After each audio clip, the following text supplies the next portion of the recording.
Welcome to Mr Kumar and Mrs Uma channel. ఈరోజు మన video బీరకాయ శనగపప్పు కూర. ఇది లంచ్ బాక్స్లోకి వైట్ రైస్తో చాలా చాలా బాగుంటుంది. అలాగే మిరియాల చారుతో కూడా చాలా చాలా బాగుంటుంది. ఇప్పుడు దీన్ని ఎలా చేయాలో వీడియోలోకి వెళ్ళి చూసేద్దాము. దీనికోసం నేను ఇలా శనగపప్పు నానబెట్టుకున్నాను. 1 గంట ముందు నానబెట్టుకుంటే సరిపోతుంది. ఈ మెజర్మెంట్ కప్పుతో 1.5 వేసుకున్నాను. శనగపప్పుని వేసుకొని ఇది నానిన తర్వాత వాష్ చేసుకొని మనం ఉడికించుకోవాలి. నేను ఇలా 2 బీరకాయలు తీసుకున్నాను. బీరకాయలు లేతగా ఉండాలి. ఇవి 1/2 కేజీ బీరకాయలు. చూడండి బీరకాయలు ఎంత లేతగా ఉన్నాయో. ఇలాంటి లేతగా ఉన్న బీరకాయలతో మనం కూర చేసుకుంటే చాలా చాలా బాగుంటుంది. ఈ బీరకాయకి తొక్కు తీసి వాష్ చేసుకొని ఇలాగా కట్ చేసుకోవాలి. చూసారా బీరకాయలు ఎంత లేతగా ఉన్నాయో కదా. ఈ బీరకాయలు ఇలా కట్ చేసుకున్నప్పుడు ముందు వెనక ముందు చివర మనం ఒక్కసారి టేస్ట్ చూడాలి, చేదుగా ఉందేమో అని చెప్పి. చాలా వరకు లేతగా ఉన్న బీరకాయలు చేదు ఉండవు, కానీ మనం ఒకసారి చూసుకుంటే మంచిది. చిన్న ముక్క చేదుగా ఉన్నా కూడా కూరంతా పాడైపోతుంది. మనం ఎన్ని బీరకాయలు తీసుకున్నామో అన్ని బీరకాయలకి ముందు వెనక ఒకసారి ఇలా కట్ చేసి చూసుకోవాలన్నమాట. ఇప్పుడు ఈ బీరకాయల్ని మనం ముక్కలుగా కట్ చేసుకోవాలి. నేను ఈ శనగపప్పు బాగా కడుక్కుని కుక్కర్లో వేసుకుని శనగపప్పు మునిగేలాగా నీళ్లు వేసుకొని మూత పెట్టుకొని స్టవ్ వెలిగించుకొని ఈ కుక్కర్ని పెట్టి 2 స్టీమ్లు వస్తే సరిపోతుంది. మనం ముందుగా నానబెట్టుకున్నాం కదా, ఎక్కువగా ఉడకాల్సిన అవసరం లేదు. ఎక్కువ ఉడికిపోతే శనగపప్పు చిదురైపోతుంది. 2 స్టీమ్లు వస్తే సరిపోతాయి. బీరకాయల్ని ఇలా ఈ సైజుగా మనం కట్ చేసి పెట్టుకోవాలి. చూసారా బీరకాయలు చాలా లేతగా ఉన్నాయి. ఒక పెద్ద సైజు ఉల్లిపాయని ఇలా చిన్న ముక్కలుగా కట్ చేసుకోవాలి. అలాగే 5-6 పచ్చిమిరపకాయలు మధ్యకి చీలికలుగా కట్ చేసుకోవాలి. ఒక వెల్లుల్లిపాయని రెబ్బలు తీసి ఇలాగా చితకొట్టుకొని పెట్టుకోవాలి. ఆవాలు, జీలకర్ర, కొద్దిగా మెంతులు, అలాగే 2 ఎండుమిరపకాయలు, కొద్దిగా కరివేపాకు. ఫ్రెష్ కరివేపాకు తీసుకుంటే చాలా బాగుంటుంది. ఇప్పుడు స్టవ్ వెలిగించుకొని ఒక కడాయి పెట్టుకొని అందులో 4 to 5 టేబుల్ స్పూన్స్ ఆయిల్ వేసుకొని ఆయిల్ హీట్ ఎక్కిన తర్వాత పోపు దినుసులు వేసుకోవాలి.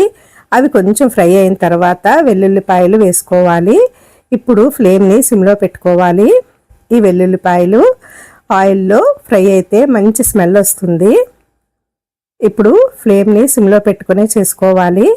2 ఎండుమిరపకాయలు కూడా వేసేసుకోవాలి. నేను 1/2 కేజీ బీరకాయలు తీసుకున్నాను కదా, అందుకే మనకి కారం కొంచెం ఎక్కువగానే పడుతుంది. ఇప్పుడు కరివేపాకును కూడా వేసేసుకొని ఒకసారి కలుపుకోవాలి.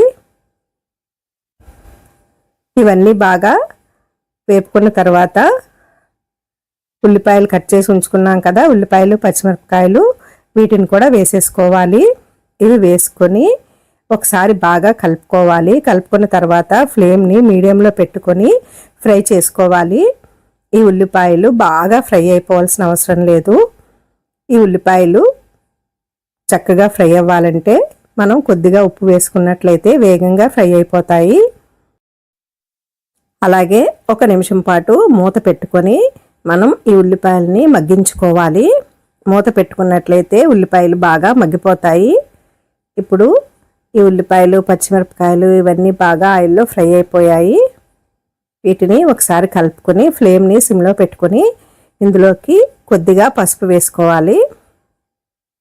పసుపు వేసుకొని ఒకసారి బాగా కలుపుకోవాలి. ఈ బీరకాయలు చాలా లేతగా ఉన్నాయి కదండి. కూర చాలా చాలా టేస్ట్గా వచ్చింది. మనం బీరకాయలని తెచ్చుకున్న వెంటనే వండేసుకోవాలి, లేతే ముదురుగా అయిపోతాయి. ఇప్పుడు మనం కోసి ఉంచుకున్నాం కదా, ఈ బీరకాయలని ఇందులో వేసేసుకొని ఒకసారి అంతా బాగా కలిసేలాగా కలుపుకోవాలి. ఈ వీడియో కనుక మీకు నచ్చినట్లయితే తప్పకుండా లైక్ చేసుకొని సబ్స్క్రైబ్ చేయండి. అలాగే పక్కనే ఉన్న బెల్ ఐకాన్ని ప్రెస్ చేసినట్లయితే నేను చేసే వీడియోలు మీకు నోటిఫికేషన్గా వస్తాయి. ఇప్పుడు బీరకాయలు ఒకసారి కలుపుకున్న తర్వాత ఫ్లేమ్ని మీడియంలో పెట్టుకొని మూత పెట్టుకొని ఒక 2 నిమిషాల పాటు ఉడికించుకోవాలి. మళ్ళీ మూత తీసి ఇప్పుడు ఒకసారి అంతా బాగా కలిసేలాగా కలుపుకోవాలి. మనం మూత పెట్టడం వల్ల అలాగే బీరకాయలు లేతగా ఉండడం వల్ల అందులోంచి మనకి నీరు వస్తుంది. ఈ నీటిలో ఈ బీరకాయ ముక్కలు మగ్గిపోవాలన్నమాట. మనం ఫ్లేమ్ని లో టు మీడియంలో మార్చుకుంటూ అప్పుడప్పుడు మూత తీసి కలుపుకుంటూ ఈ బీరకాయలని ఇలాగా ఫ్రై చేసుకోవాలి. ఇవి నూనెలో బీరకాయ ముక్కలు సెపరేట్ అవుతున్నాయి చూసారు కదా.